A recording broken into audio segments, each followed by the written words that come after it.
Good morning, Africa. Good morning, South Sudan. Hello and welcome to African Morning Breakfast Show, coming to you live right here from our studio in South Sudan capital, Juba. My name is Majur Cholkor, and today is a brand new day in these special editions of African Morning Breakfast Show. Today, we are going to talk more about South Sudan economy and looking at the stability the stabilization of South Sudan economy. And 4 days ago, the International Monetary Fund has approved more than 114 million US dollars to support South Sudan economy. This was announced by the Minister of Finance and Planning, Dr. Dier Tong Ngor, during a news conference in Juba on Thursday. And in these editions of African Morning Breakfast Show, I'm profoundly honored and exceedingly humbled to say I'm joined by one of the great personalities in the economic cluster of the Republic of South Sudan, and that's none other than Dr. Habram Maliet Mamer, a senior contributor in the economy policy of South Sudan and also an economic cluster member of South Sudan, of the Republic of South Sudan. And right here, he will be helping us understanding how South Sudanese and the government of South Sudan can improve and stabilize the economy of South Sudan. Dr. Habram, allow me to say to you, most welcome to African Morning Breakfast Show. It has been my pleasure hosting you for the first time in African Morning Breakfast Show, and also second time hosting you on SABC. Good morning and welcome to SABC. Good morning, SABC viewers. This bright morning of March the 6th, expecting our clouds to relieve us from this heat wave, because the country is very, very hot at these particular days. So I am happy to be here with our friend Majur in the SSBC studios, and it is always my pleasure to meet the viewers, and we talk with the viewers in the late language that they can understand our economics issues. Thank you so much, Dr. Habram, for making it to African Morning Breakfast Show. We understand that you have been moving regionally, internationally, and having an experience in this regional and international platform on the economy perspective. And now we are going to talk about the stabilization of South Sudan economy. Before we go deep in a layman language, how can you describe the stability of the economy? Any economy that runs has to have factors that describe it as stable economy. Number one, you have to have a productivity. Once there is a productivity, there is a consumption. And the interaction between productivity and consumption is the market. So these are the factors that can create stability in an economy.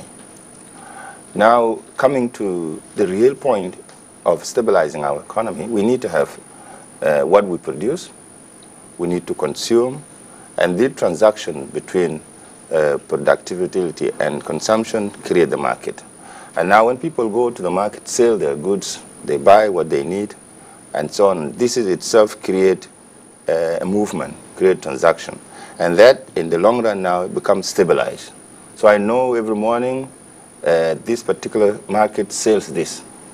So I will go and purchase my goods from this.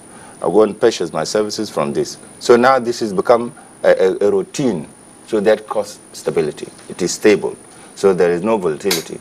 The prices, the consumers, they have got confident in what they're doing in the transaction itself. So that is what we call stability. The market is stable. Pricing cost is also stable. You don't expect to buy the bottle of water today at 200 pounds, then tomorrow come and get it 300, 400. That is not stable. You know, there is always rising. So when there is rising, there's no stability. It will scare people away from the market. The consumption will go less. The production also would be no meaning, because why do you produce and you are not able to sustain it? So that is actually against the stability. But for now, the only way we need to produce and consume and transact. Okay, we'll go more to that, but I want you to react into $114 million US dollars, which was released or approved by the International Monetary Fund to stabilize the economy of South Sudan. How do you want this money to be used now by the government and the citizens of South Sudan to stabilize the economy? Well, I read from the press release of the Honorable Minister that it should go to address a program that is associated with education and health, and then food security. For sure, those are good ones. Those are noble programs that such funds can be used. But my critique here is these things should be made in terms of projects rather than actually a liquid cash. 114.8 million USD as liquid cash, it will go like 300 million that came before, 500 million that came before, because liquid cash always is not, you don't really need that. IMF and World Bank should always be made aware to fund projects, because when they put money into projects, it is actually generates work. When it generates work now, the transaction comes in. People will go to work, they will be paid, project will be developed, like this roads project, for example. This is a good project where you can put money in. But if you talk about food security, how do you do it? What do you do in food security? You buy food and give it to people? No. The Ministry of Agriculture, they do not have actually facility, they don't have farms, they don't have a way to secure food. Because the Ministry of Agriculture, they should have demonstration farm where the government itself farm and actually take its food to the market. When it is coming from a secure farming industry that owned by the government, then now you are actually saying that it is secure, I'm securing food. But even if you put this money and tomorrow you're going to import tomatoes, potatoes, some fruits from Uganda, there is no stability here. What we need to do is to encourage our people to use that money to demonstrate actual farming with a variety of crops that has been tested, and also make sure that you take from where it is produced to where it is going to be consumed. So now that you're doing that, you're now creating stability. Alongside this, you have to provide security, physical security for people to interact, to do their own business. So for giving cash for food security, I don't think that is what we need to do. We need to go back and produce. Okay. Doctor, you talk about the project like road, and looking at the top leadership in the country from the presidency, the government has been seen that involving themselves in road developmental projects, yes. Especially the main highways connecting different states with the national capital. And it seemed like there are a lot of other conceptions from the citizen. And once I contacted you, it seemed like if South Sudanese are not, if there is no good security, that means the road constructions might be interrupted at some point. So basically, what do you think South Sudanese and the government should do as part of the stability of the economy to make these road projects completed without interruption? One particular thing that I really wanted to be done more often is to create an education. You educate the local population about the importance of having roads and let them own that particular part of that section of the road as theirs. Take, for example, where I was in Bor when His Excellency the President went and inaugurated Malek Bor Ayod Road. The local people, local population, they embrace the project. It is the local people that can provide security by themselves, by the way, rather than bringing a foreign element or people who do not belong to that land. So from Bor to Ayod, the Boer people and the Ayod people should own that. They should own it. They should protect it because they want to work on the road. On construction side, it is there. On other social side, it is there. So when they feel that they are part of the ownership, then the security will come. Now those who are actually interrupting, they seem that they have been isolated. They're not part of it. But I would rather go and talk with chiefs, with local people, and say, look, bring your sons and daughters, let them work on this construction. Now when they work and they are paid on time, which is what I heard from the road people, that sometimes money don't come on time, then now they will know their life is changing. They've got money, they've got stability, now they will protect because they are stakeholders. It is where they get the bread and butter from it. People want to have money to buy cows, they will buy cows because they have money. They want to get married, they will marry because there is money. They want to eat, they will eat. They want even to stabilize themselves along the roadside. Like now you travel here to Bor, by night time, as you see a small little light along the road. Now they have commercialized the roadside. It become one of the activities that they do where they make money. So you bring the local people to be part and parcel of these projects. Then now you secure stability. Because our people always say, when I don't see myself there, don't belong to me. I can create trouble. But if I am a part of it, if I am constructing it, if I am bringing sun, bringing water, selling my little goats around the roadside, then I feel like I'm part of it. And that's what we need to do. Go to the people, educate them that the immediate benefit is you going to be paid. Then the long-term benefit will bring the goods that they never came here, and the civilization, and the philosophy of taking town to the people. This is how it starts. That's how it starts. So we need to educate our people. Educate them. Well, thank you so much, Dr. Abraham, and to the viewer, thank you for following African Morning Breakfast Show right here on SABC. We are talking about the stability of South Sudan economy, and Dr. Abraham is helping us to understand more on what the government and the citizens of the Republic of South Sudan should do to contribute into the stability of the economy of the country. For me and my colleague, let's have a break and we'll be right back.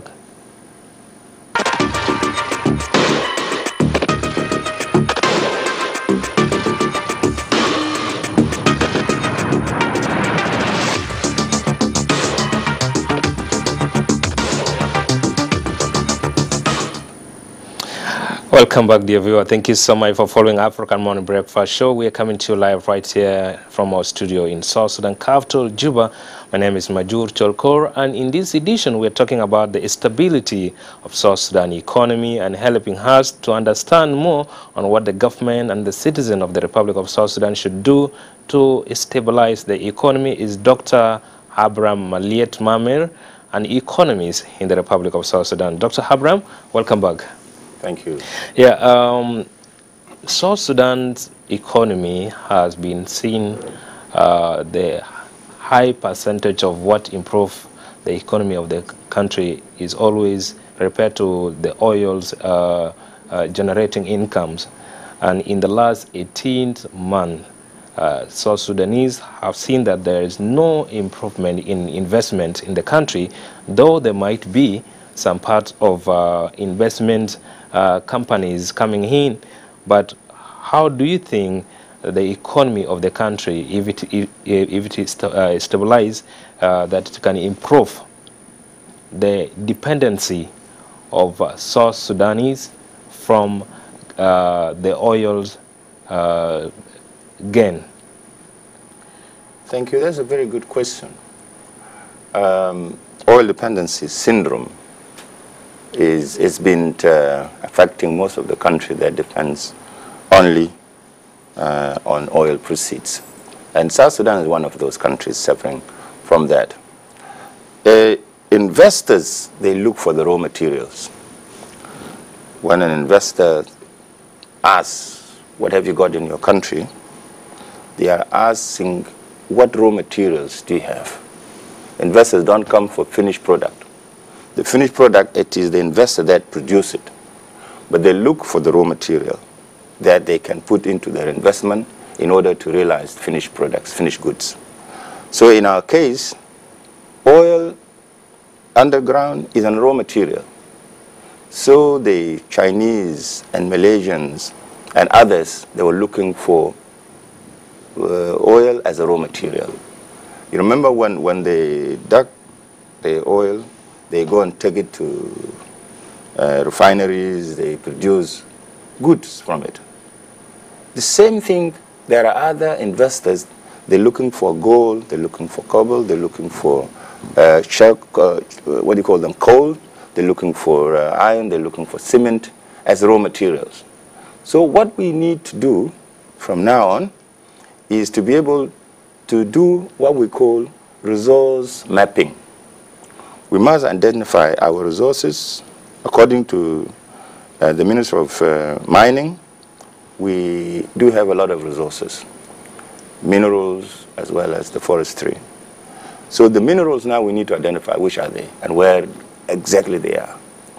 We have this, what we call a blanket belief that there is oil in South Sudan. It has been proved. We have another blanket belief that there is gold in Equatoria, Western Equatoria, Eastern Equatoria, Central South. There is gold. Now we need to go and prove that. It's a myth. It's a belief. I can attest to that, yes. When I visited Lubmanok with His Excellency Vice President some years ago, we actually saw how the gold is being picked. It's not, people don't dig it. They pick it along the shore of the rivers, and then they show you the gold. So that is evidence there is gold. But we have to come up and map it so that it becomes commercial. So we need to commoditize it as a commodity, and then now bring it to the market. So that's, we need to know exactly what other minerals do we have, apart from gold, apart from cobalt, apart from cement, apart from iron ore, apart from what do you call, I think aluminum, diamonds. These, we do believe that they exist. So we need to bring in experts to explore, map, quantify, and certify. Because when you know the quantity, you bring an expert to give you certification. It is those certification then you give it to your central bank. Your central bank now can trade these certificates. You know, you don't take the raw gold or you take the raw cobalt to the market and say this is what it is. You don't show. Nobody even see when we do this new cell phone.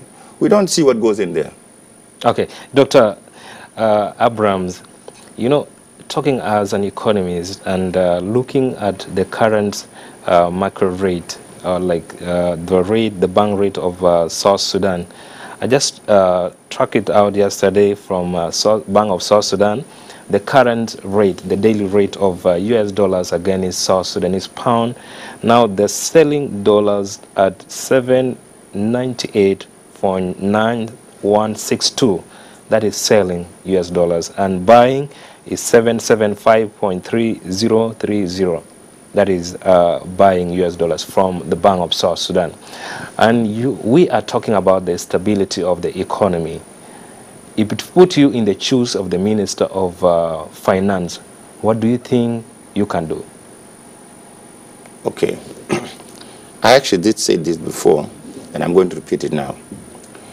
If I am appointed as Minister of Finance, number one, I will not shoulder responsibility, me as a single minister. I will not go silo. I'll go collective. I will organize a sitting with all people who believe they can contribute positively to our economic issues.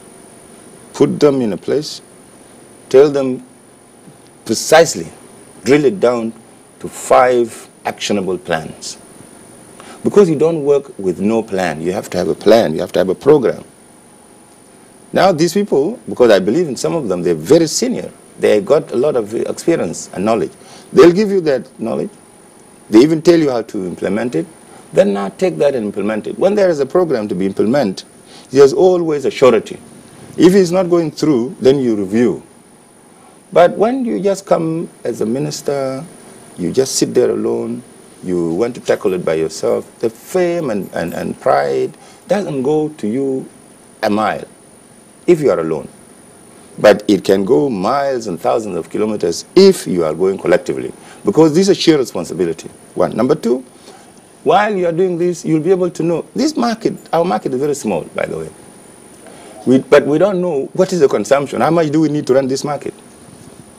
These need to be studied, these need to do research, these need to be what we call market segmentation, to know which part of the market need this much, which part of the market needs this much. So you need to know where these dollars are going to. Are they going for health? Are they going for education? Are they going for social support? Are they going for food? Are they going for traveling? Are they going for government activities? Where is this money going to? I can assure you no one knows how much money goes to overseas for education. How much do we upkeep our families in East Africa? Nobody knows that much money. So it is something that we need to sit down and study it. It's simple, it's not a big deal. Then when you know what is the need, then you'll be able to prioritize. Number two, you talk about the dollar rate from the central bank. Now there was a myth that you will score stability when the parallel, which is the third market, is equal to official market. There are three markets. There should be official rate of the dollar, which is the central bank controls. There should be commercial rate, which is the bureaus is going to sell. Then there should be the third, which is the later, the one on the road. You know, you get these guys running with some money. This is the third one. People call it black market, but there is nothing black about it. It's very clear. People see it. So now these three, it is impossible to bring these three together in one line. And that's what these guys are doing. I believe our people are chasing the shadow of the sun. It can never be. That was the original idea, that we actually we release our pound so that we can cash the black market. It will never happen. Now it will take us to 1,000 and 1,000 plus. It will take us to huge inflation. The reason why we were always printing these big notes, it is not because of other than the dollar. It is dollar made this. Because we now, and I always tell people, you are dollarizing our economy. Now when you are paid 10,000 pounds, it is not 10,000 pounds. It's $10 plus. That's what is given to you. Because when you buy, no one will sell their goods or products at a pound. They will give you equivalent to dollar. You know, it's 20 cents dollar, okay, equivalent to this amount of pound. So actually we are in disguise trading in dollars.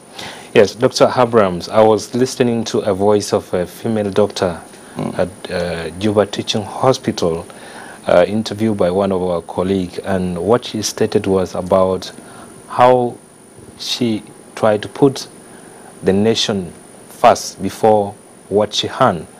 She said in monthly basis she have almost 1,700 South Sudanese pound has salaries, and out of that she always go to work in private pharmacies and clinics to get something for transport for her to go to the main teaching hospital, for her now to go and deliver the services to the citizens of the Republic of South Sudan. Now looking at the angles of the salary scales of South Sudanese, and as we're talking about the stability of the economy, do you think if the government put much effort into how South Sudanese get this little incentive or salaries on time, can it improve the stabilization of the economy?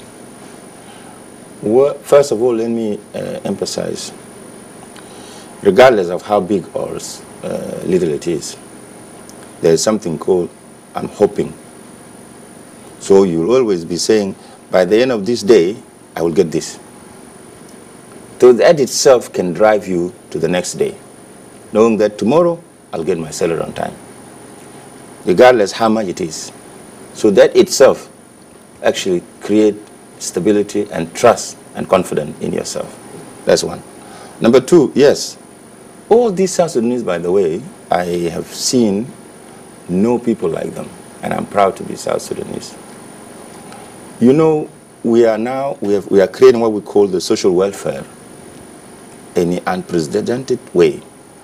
When I have something, all my friends, my colleagues, some people whom I don't know, they will stop me and say, look, I haven't had food since morning. Can you help? You give them what you have. It is not they going to use it by themselves. They'll take this and they share it with others. So we will live in a communal. This itself is a social welfare in the Western world, that where the government pay the money. But we are using that. So I know our people are very patriotic and they're ready to do anything for the sake of this country, like they fought it and won the war. So I think we are ready to sacrifice. We are ready to work more than 10, 15 hours a day in order to be able to deliver on our patriotic front alongside our own interests. So, for example, I'm not being paid now by the government, but I work. I support the government. I do projects for the government, and I don't get paid. It doesn't matter. But I work for other private firms. They get paid. I get paid. Or my family overseas supported me. So it just, we are living like that, you know. But I have a belief. This teaches us how to be patriotic, how to love this country, and very soon we are going to really explode this. We have got a lot of ideas. We are now have seen the stability in the country. There is peace now, which was the song others saying, well, I cannot come because there's no peace. Now there is peace. It is us now, we the citizen, to work hard and achieve our objective. Government provide peace only. Peter Goren said, there is no rich government, only rich people. So government provide peace and security, and then the people now provide the resources to the country. And I have a very strong feeling we are hitting there. I remember when the Minister of Information, Honorable Michael Makwei, was giving the statement at the Ministry of Foreign Affairs in the closing of the 36th month of the transitional period and roadmap, and talking now, transiting to 24 month of the roadmap. The time was limited for journalists to ask a lot of questions, but I was going to ask Honorable Michael Makwei that if South Sudanese are going for general election in 2024, which is the government is committed to do that, yes, then how can South Sudanese go for general elections when the economy is deteriorating? If you were Michael, what would you say? As I said earlier, the stability has got factors. One of the very many factors we know include peace. And the roadmap is actually extension of peace to the people. So once there is peace, and we are doing these national developmental projects, then now the economy will stabilize itself, because as we said, we are very patriotic, we South Sudanese, and we only need peace in order to achieve our goals. So I am saying, if Minister Makwei had a chance to answer your question, he would have said, yes, we are now rolling the roadmap, which is a peace by itself, and it is also creating stability of our economy, and there are things that we need to do in order to achieve our peaceful elections. We need to register people, we need to create electorate areas, and then now we need to produce. The most important thing is production. When we produce what we consume, then we are able now to settle. So I would say, yes, government must do some arrangement like this 114.8 million.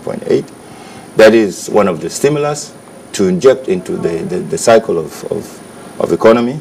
The other thing also we need to do, we need also to widen our economy. You know, there are so many items that we could have commoditized them, and they are ready. We have got a lot of cattle in this country, and the rest of the world is eyeing for what we call organic meat. We've got a lot of fish, we've got a lot of timber, we've got samuk, which is gum arabic. We need to commoditize this. We need to open our economy, and that need actually the Minister of Trade and the Minister of Finance and the rest of the cluster in economy to really do a symposium to open our country, bring investors, go and invite people. People that are in comfort zone, you have to go to them. And that's what we did in 2019, 2020. We told the world, and we told the world that our South Sudan country has got this. Please come and invest. Now we need power. There's a lot of dams here just waiting to be used. So these are the things we should take out to the people and tell them this is what we have. Please come to us. Now, by doing that now, elections is a desire. All of us, we need to have elections. So we feel secure, we feel settled. The government that is elected will have the confidence of the people. So that government will rule for that particular period. People will be saying, okay, this democracy, we have elected this government, it is that government now is in charge. So having a confidence in a government that you have elected, it serves peace. It will make us produce.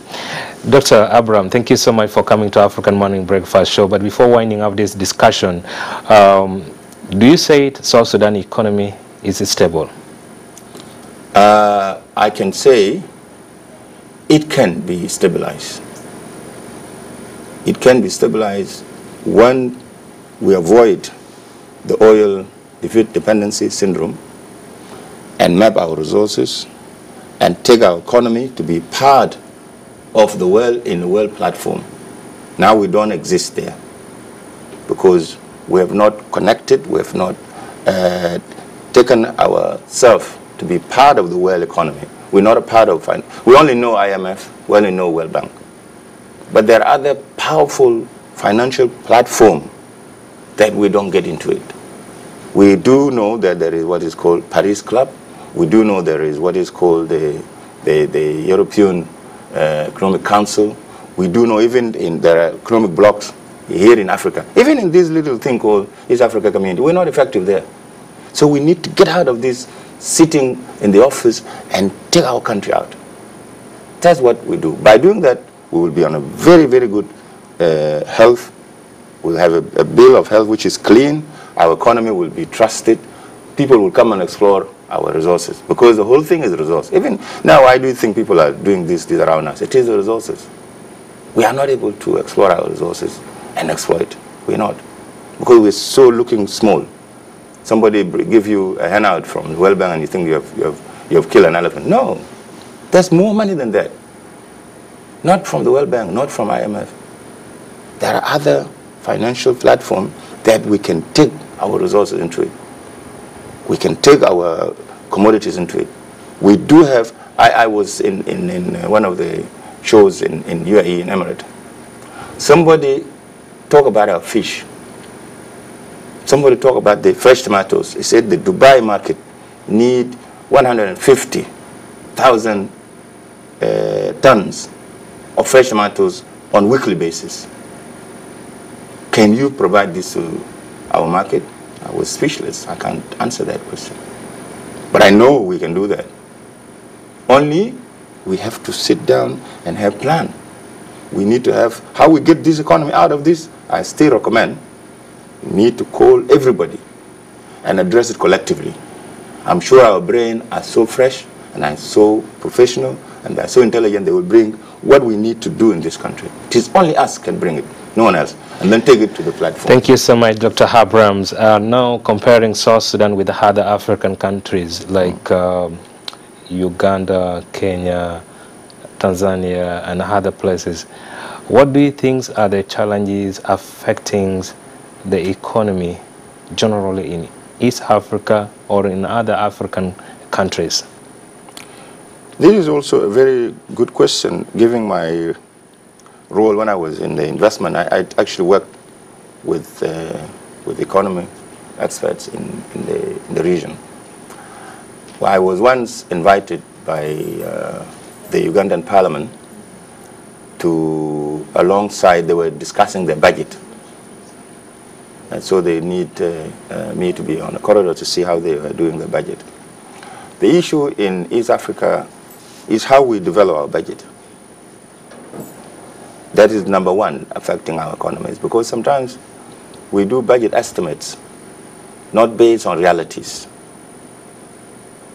So Uganda had that, but I believe in the last 2-3 rounds, they've reversed that.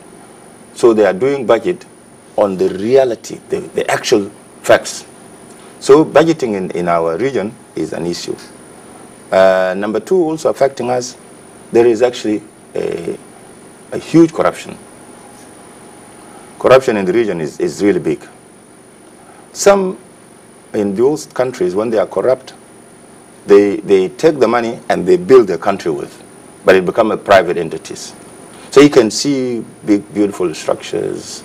You can see things, and the government actually benefits from it, because when you build a structure, you're doing business, you pay tax. That's why these countries around us, Kenya and Uganda, they don't mind. Whatever you steal, steal it. Build, do business, we'll tax you. So in another way, their money is coming back to the government. So corruption, it is us, we are not benefiting from the corruption in South Sudan. Because of our money, we steal money and go and build in other countries. But I am not against corruption. You be corrupt. Take all the money you can, but build here, build hospital, build school, build private roads, build hotels, build whatever you want to build. I don't mind. Take it, take all the money. But when you do something there, I'll come and tax you. Then another way, I'm getting my money, because you are even employing. Those who build hospitals here, they may not have any other than stealing money from the government. But I'm happy for them, because they've taken that money and they put them into our ground here. So we are going to have a specialist hospital. We are going to employ our doctors, the one you said, you're going to work in a private establishment. Now what we need to do is to make sure that those people are paying tax. And that tax, it is a dividend of our stolen money. Thank you so much, Dr. Habram. Finally, I believe you have more knowledge, being the economist and also being the member of South Sudan Economic Cluster. Do you think that South Sudan have a stabilization economy policy? You see, we do have a lot of policies. We have policies, we have laws, we've got regulations. These, they exist. Now the problem is that we are not able to implement this. There are a few things that we put, we are not able to implement. Yet, I'm still arguing that all this can be pooled into one actionable plans. All these small things here. I contributed a paper on how to utilize resources efficiently. Somebody did something there. We pool all this and come out with a plan that we can call economics plan for the next 5 years, for the next 10 years, something like that. There are so many plans, but we have shelved them. The problem that we don't give ourselves time to read this. They have been shelved, but out of those we can extract really actionable points immediately and in the short term as well as the long term. We can do that. So we can stabilize our country economy-wise, as now we are working to stabilize peace and security-wise. So there is, yes, there is something we can do. But it is not yet really formulated. It is not put into actionable plan that can be checked and reviewed. That's what we're asking. So when we agree on something, we should do it and check it. And I take this also, we have to work check and balance and accountability. When I am given a role, I should be accountable to myself morally first, and then accountable to leadership. My president is entitled to know how much money in the chest of the government on a daily basis. Every morning I should reveal this is our financial situation. Our economy is running loss or running positive, Mr. President. Our stressing issues are this. For him to know, he may not tell you any professional advice, but he has to know. Thank you so much, Dr. Habram, for coming once again to African Morning Breakfast Show. Finally, what could be your message to the government of the Republic of South Sudan and the citizens of the Republic on how they can continue to work toward the stabilizations of the economy of the country? My message, number one, to the citizens is the rain is coming now. We're going to rain season. Please, and I'm going to be responsible for this. Any land that you see empty, grab it and farm it. Don't build a house in it. Because if you build, you'll be accused of grabbing land for settlement. But grab it, farm, produce food. If there is anybody who claims that this land is his, give them something. More of us going this rainy season and do farming, I'm sure will reduce the pressure that we always get into it when we are bringing things from Uganda or neighboring countries. That's my I want to the people. Please let us benefit from the land. Don't keep the land and say, this is my ancestral land, this is the land of my grandmother, father, and you don't benefit from it. That land will be useless. That's one. For the government, I want also government to really build citizen government confidence. There should be more of talking to the people. There should be more of statement. When people fight themselves, kill themselves, government should say, stop this. Don't do it, because we are brothers and citizens of this country. That's number 3. I also wanted the international community that are here, please, don't come with your own agendas. Just listen to what exactly is lacking in this country. And that's what you do. Don't come with agendas that we don't understand. We South Sudanese, we like fixed mind. When we see black is black, white is white. But when you come and color is between here, we get confused. And that confusion created by these people, that actually brings some fight. I don't see countries, big countries, involving in a small communal issues. And final thing I want to do is about this cattle thing. Cows are animals, and animals do have right to live. What we can do is to create what we call grazing corridors. You know, there should be areas that are marked for the cattle to graze. Now when they are grazing alongside, they bring a lot of things. Now who do not drink milk? All our kids in this country drink milk. All of us will eat meat almost every day. Where does meat come from? Where does milk come from? They come from these cows. So I'm telling the citizens of this country to cooperate and create grazing corridors. Cows are going to be with us forever. Thank you, Dr. Habram. Finally, this is always my last question for African Morning Breakfast Show. What do you think will make Africa and South Sudan great again, especially in the economy sector? I'm a member of the board, subsidiary of Equity Bank in South Sudan. They have got something called African Resilient Plan to recover our economy. Right away after the COVID-19, every man or a woman, they have to protect themselves. So Africa came up with a plan there to protect itself from the COVID and after COVID. And I think that taught us how to be industrious, how to be focused on ourselves, how to be finding solutions that are contextual and are based on African context. So you see, we've even, here in South Sudan, we have actually made the mask of clothes. And you can see the nice colors that came there. That is our innovation. People actually managed to do their own local remedies. Those days of COVID, this lemon, the ginger, they became actually marketable. So now they become a part of our economy. So this resilience itself is what we need to embark on. Thank you so much, Dr. Habram. Thank you so much. And dear viewer, thank you for following African Morning Breakfast Show. And this edition of African Morning Breakfast Show, we were talking about the stabilization of South Sudan economy.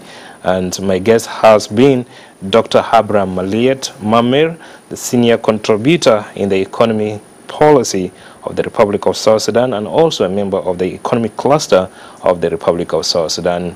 Dr. Habram, it has been my pleasure having you in African Morning Breakfast Show. Thank you so much for coming. Thank you. Thank you. Thank you so much, dear viewer. For me and my colleague, the technical team, we do say thank you so much for your company, and stay watching to the rest of the program coming up right here on SSBC, and have a lovely time.